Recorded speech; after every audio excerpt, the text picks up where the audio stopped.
Hello guys, welcome to my YouTube channel. दोस्तों, इस video में हम क्या करेंगे, क्लास 10th का साइंस का चैप्टर नंबर 1 और उसके कौन से क्वेश्चंस को करेंगे। हम करेंगे अभिकथन कारण प्रश्नों को, जिसमें इस तरीके से आपके पास 4 ऑप्शन होते हैं A B C D करके, और आप इसमें क्या देखते हो कि कौन सा कथन सत्य है और उसका कारण सत्य है, यानी कि A और R वाले। और जब जिस तरीके से आपको सही लगता है आप उसमें से 4 ऑप्शन को आप सिलेक्ट करते हो। तो बस इसको करने के लिए सबसे पहले तो आपको ये पता होना चाहिए दोस्तों कि उस क्वेश्चन में जो भी बात बताई गई है वो सही है या गलत है, और उसके आधार पर ही आप अपने आंसर को हम सही कर सकते हैं। ठीक है गाइस, अगर आपने हमारी पहली वीडियो नहीं देखी और इसकी दूसरी वीडियो नहीं देखी तो आप उसे जाकर के जरूर देखें। ये वीडियो नंबर हमारी तीसरी होगी दोस्तों। तो चलिए शुरू करते हैं क्वेश्चंस को।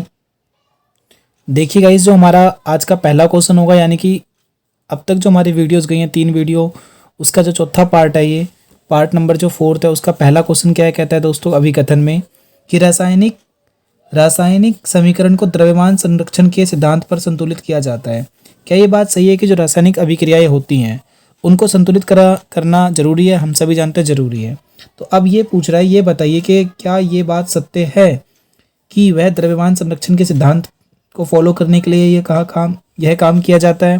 तो आप बोलोगे जी हाँ बिल्कुल, द्रव्यमान संरक्षण के नियम को ही हम मानने के लिए क्या करते हैं, इसके समीकरण को, इसके संतुलन को हम करते हैं, इसकी जितनी भी अभिक्रियाएं हैं उनको संतुलित करते हैं। तो यानी कि पहली बात तो ठीक है।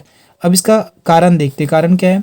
अभिकारकों का कुल द्रव्यमान उत्पादों के कुल द्रव्यमान के तुल्य होता है। जी हाँ बिल्कुल, आपने जैसे एक समीकरण देखा, देखिए यहाँ पे H2 प्लस में O2 लिया मैंने, इक्वल टू में क्या होगा, H2O होता है, और इसको संतुलित करने पहले यहाँ पे 2 लगाते हैं और यहाँ पे 2 लगाते हैं। तो इधर वाले हिस्से को, यानी उल्टे हाथ पे जो हमारा हिस्सा होता है, इसे हम क्या कहते हैं दोस्तों, अभिकारक कहते हैं।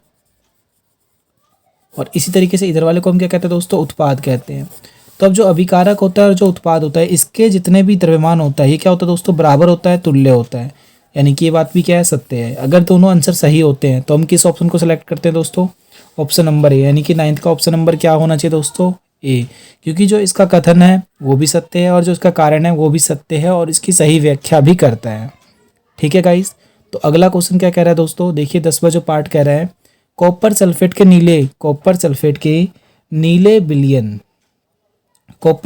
नीले जलीय विलयन में चांदी डालने पर वह रंगीन हो जाता है।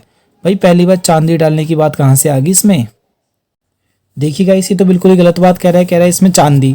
तो इसमें हम चांदी कहाँ डालते हैं? आपको याद होना चाहिए कि कॉपर सल्फेट के विलयन में हम क्या डालते हैं दोस्तों, आयरन डालते हैं, लोहा डालते हैं। यानी कि पहली बात तो गलत है। चलो मैं आपको इसको अभी दिखा देता हूँ कहाँ पर है। ये देखिए गाइस, देखिए दोस्तों, ये रहा हमारे पास।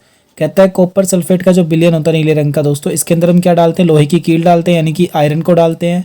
और देखिए आयरन डालते हैं कॉपर सल्फेट के विलयन में, और क्या बन जाता है, ये फेरस सल्फेट बन जाता है। और कॉपर क्या होता है दोस्तों, अलग हो जाता है। ठीक है गाइस, यानी कि वो क्या है, पहली बात गलत कह रहा था। जो आपको मैं, इसका मतलब क्या हुआ दोस्तों, कॉपर सल्फेट का जो नीले जलीय विलयन होता है उसमें चांदी नहीं डालते हैं, आयरन डालते हैं, यानी कि पहली लाइन गलत है।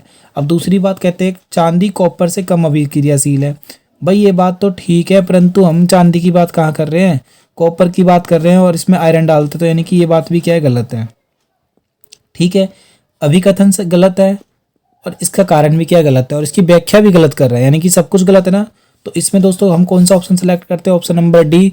जब तीनों चीज़ें गलत हो, ये ऑप्शन भी गलत, अभिकथन भी गलत हो, कारण भी गलत हो, और जो ये बात बोल रहा है ये भी गलत हो, तो इसका मतलब क्या, ऑप्शन नंबर आपको डी सेलेक्ट करना पड़ेगा। तो नेक्स्ट क्वेश्चन करते हैं गाइस। देखिए गाइस, क्वेश्चन नंबर 11 में क्या कह रहा है गाइस, कि अभिकथन कहता है कि जो फेरस सल्फेट का तापन होता है एक उसमें वियोजन है। मतलब फेरस सल्फेट को जब हम गर्म करते हैं तो क्या उसमें वियोजन है? तो जी हाँ, जो फेरस सल्फेट होता है उसको अगर हमने गर्म किया तो उष्मा निकलती है। जो वियोजन होता है वो कैसे होता है, उसमें वियोजन होता है, उष्मा के हेल्प से होता है। तो ये बात तो बिल्कुल सही है। ठीक है, और दूसरा क्या कह रहा है, इसका कारण, गर्म करने पर क्या होता है, फेरस सल्फेट फेरिक ऑक्साइड बनाता है और SO2 और SO3 में टूट जाता है। जी हाँ, ये भी सही है। ये दोस्तों ये बहुत ही इंपॉर्टेंट क्वेश्चन है, ये आपके NCERT की बुक में भी दे रखा है। तो कह रहा है जब भी मैंने फेरस सल्फेट को क्या कहा, अगर मुझे उसको ब्रेक करना है, तोड़ना है, तो मुझे गर्म करना पड़ेगा, यानी कि वियोजन करने के लिए, अलग करने के लिए गर्म करना पड़ता है। और जब गर्म करते तो फेरस सल्फेट क्या होता है, फेरिक ऑक्साइड बन जाता है। साथ में क्या होता है, SO2 और SO3 गैस निकलती है, ये दोनों गैसें निकलती हैं, यानी दोनों बातें सही हैं। जब दोनों बात सही तो इसका ऑप्शन नंबर क्या होगा दोस्तों, इसका ऑप्शन नंबर ए होगा। ठीक है गाइस, नेक्स्ट क्वेश्चन करते हैं। इसका क्वेश्चन नंबर क्या, 12। देखिए 12 क्वेश्चन में क्या कह रहा है गाइस कि आपके पास क्या है CO प्लस में CH2 तीर का निशान, CH3OH अभिक्रिया एक संयोजन अभिक्रिया है क्या? देखो इन दोनों में कह रहा है इन दोनों को जोड़ने पर CO कार्बन मोनोऑक्साइड प्लस में CH2 मिल रहा है। अब कह रहा है इन दोनों को मिलाने पे CH3OH बनता है। क्या एक संयोजन अभिक्रिया? आप खुद देखो दो चीज़ों को मिलाने पे छोटी चीज़ बन रही है, यानी कि पहली बात तो सही है। ठीक है, अब इसका कारण की बात करते। कारण क्या कह रहा है? वियोजन में एक पदार्थ दो या अधिक पदार्थों में अपघटित हो जाता है। भाई वियोजन की बात कहाँ से आ गई? बात किस चीज़ के दोस्तों? संयोजन की। यानी कि ये तो कारण जो भी किसी भी चीज़ का जो कारण दे रहा है, कारण तो सही दे रहा है, पर हमें किसका कारण देना था दोस्तों? इसके बारे में बताना था, इस संयोजन के बारे में। ये बात कर रहा है वियोजन के बारे में। ठीक है दोस्तों, वियोजन के बारे में बात नहीं करनी। यानी कि क्या है, ये बात सही है, जो कारण बता रहा है वो कारण जिसकी भी चीज़ का वो भी सही है, पर इस चीज़ की व्याख्या नहीं है ना ये, यानी कि व्याख्या नहीं कर रहा है। मतलब इसका ऑप्शन नंबर कौन सा होना चाहिए दोस्तों? देखो मैं आपको एक चीज़ दिखा रहा हूँ, ये रहा, ये देखिए गाइस। जब क्या होता है दोस्तों, अभिकथन सत्य हो और कारण भी दोनों सत्य होते हैं, परंतु जो कारण होता है ना वो अभिकथन के बारे में नहीं बताता। यानी कि तब हम क्या करते हैं? ऑप्शन नंबर बी को सिलेक्ट करते हैं। इसका मतलब ऑप्शन हमारा क्या होगा दोस्तों इस क्वेश्चन का? बी। इसका गाइस इसका मतलब क्या हुआ कि दोनों बातें सही हैं बट कारण सही है और इसकी व्याख्या नहीं करा, तो इसका मतलब क्या हुआ? ऑप्शन नंबर बी माना जाएगा इसमें। अगला क्या कह रहा है दोस्तों? 13 जो क्वेश्चन है हमारा, कहता है कैल्शियम ऑक्साइड यानी कि CaO प्लस में H2O। कैल्शियम ऑक्साइड में जब आप पानी मिलाते हो तो क्या बनता है? CaOH का होल ट्वाइस, यानी कि कैल्शियम हाइड्रोक्साइड बनता है। साथ में ऊष्मा भी निकलती है। एक ऊष्मा शोषी अभिक्रिया है क्या? अब खुद बताओ ऊष्मा शोषी अभिक्रिया क्या होती है दोस्तों? जिसमें ऊष्मा क्या होती है? उसमें ऊष्मा बाहर निकलती है। पर ये क्या कह रहा है? ऊष्मा बाहर नहीं निकलती, वो कह रहा है ऊष्मा शोषी। दोस्तों ऊष्मा शोषी नहीं होता, ऊष्मा छेपी होता है। क्या होता है? ऊष्मा छेपी, यानी बाहर जब निकलेगी ना दोस्तों तो ऊष्मा छेपी कहते हैं। हम जानते हैं कैल्शियम ऑक्साइड और में पानी मिलाते हैं तो कैल्शियम ऑक्साइड ये CaOH का होल ट्वाइस बनता है, ऊष्मा भी निकलती है। पर ये कह रहा है ऊष्मा शोषी। भाई ऊष्मा ग्रहण थोड़ी करती है, ऊष्मा को बाहर निकालती है, यानी कि पहली बात तो गलत है। ठीक है गाइस, कारण क्या कह रहा है? ऊष्मा छेपी अभिक्रिया में क्या होता है दोस्तों? ऊष्मा निष्कासित होती है। जी हाँ, ऊष्मा छेपी अभिक्रिया में ऊष्मा क्या होती है? निष्कासित होती है। परंतु पहली बात सही है और दूसरी बात क्या है? सही है, पर क्या इसका कारण बता रहा है क्या ये? जी भाई साहब, ऊष्मा छेपी अभिक्रिया में ऊष्मा निष्कासित होती है। जी हाँ, ऊष्मा तो निकलती है, यानी ये बात तो ठीक है। कारण तो सही बता रहा है, परंतु इसकी व्याख्या नहीं हो रही ना। हम जो चाहते हैं, यानी कि पहला पॉइंट सही है गलत है और दूसरा पॉइंट सही है, तो इसका मतलब क्या होगा? ऐसे केस में ऑप्शन नंबर हम डी को सिलेक्ट करते हैं। ठीक है दोस्तों, गाइस एक बार ये भी 10वां क्वेश्चन देखिए। इसमें क्या कह रहा था? कॉपर सल्फेट के नीले जलीय विलयन में कॉपर डालने पर ये रंगीन हो जाता है। दोस्तों चांदी नहीं डालते इसमें, हम इसमें आयरन डालते हैं, यानी ये पॉइंट तो गलत था। दूसरा क्या कह रहा था? चांदी कॉपर से कम अभिक्रियाशील है। हाँ ये बात सही थी, अतः कॉपर को इसके लवणीय विलयन से क्या होगा? विस्थापित नहीं कर सकती, यानी ये बात तो सही थी। यानी ये दूसरा पॉइंट दोस्तों सही था। ऐसे केस में क्या होता है? जब पहला पॉइंट गलत हो और दूसरा सही हो तो हम ऑप्शन डी को सिलेक्ट करते हैं। ठीक है गाइस, इसको ठीक कर लीजिएगा आप। देखिए गाइस क्वेश्चन नंबर 14 क्या कह रहा है? उदासीनीकरण एक ऐसी अभिक्रिया होती है जो उसे हम द्रव्य विस्थापन अभिक्रिया कहते हैं क्या? उदासीनीकरण अभिक्रिया क्या द्रव्य विस्थापन अभिक्रिया है क्या गाइस? जी हाँ बिल्कुल, उदासीनीकरण क्या है? एक द्रव्य विस्थापन अभिक्रिया है। ठीक है भाई, पहली बात तो सही है। द्रव्य विस्थापन का मतलब क्या है? इसमें दोनों अभिकारक जो होते हैं अलग अलग विस्थापित होते हैं, मतलब पहले वाला दूसरे के स्थान पे, दूसरे वाला पहले के स्थान पे।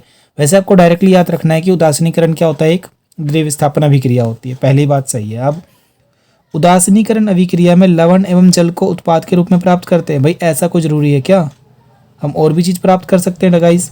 यानी अभिक्रिया, देखो ये बात तो कारण जिस भी चीज का सही है, पर ये नहीं बताया उदासीनीकरण के बारे में, नहीं बात कर रहे ना दोस्तों। यानी कि क्या है दोस्तों? इसकी सही व्याख्या नहीं है, यानी कि ये तो गलत हो गया। तो ये भी गलत है और कारण सही है इसका, ये भी सही है कारण भी सही है, दोनों सही है ना।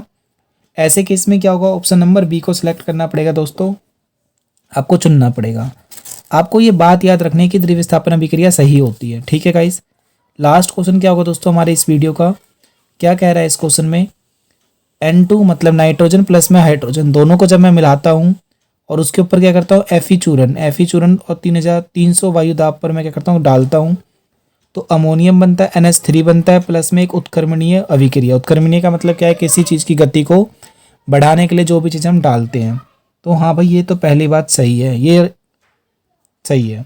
अब क्या कहता है, ऐसी अभिक्रियाएं, ऐसी रासायनिक अभिक्रियाएं जिनमें क्या होता है, भौतिक कारक हटा लेने पर उत्पाद पुनः अभिकारकों में परिवर्तित हो जाता है, उत्क्रमणीय अभिक्रिया कहते हैं। हाँ भाई ये भी बात सही है। दोस्तों परिभाषा हो गई है, उत्क्रमणीय अभिक्रिया की परिभाषा आएगा तो अब क्या बोलोगे, ऐसी रासायनिक अभिक्रियाएं होती है जिसमें क्या होता है, अगर हमने कुछ लगाया है उसको हटा लेने के बाद क्या होता है, जो उत्पाद होता है, जो बन के तैयार होता है, वो दोबारा क्या होता है, पहले वाले सामान में आ जाता है। तो जी हाँ ये बात भी सही है, पहला भी सही है, इसका दूसरा भी सही है। जब दोनों पॉइंट सही होंगे तो इसको हम क्या बोलेंगे, ऑप्शन नंबर ए सेलेक्ट करेंगे।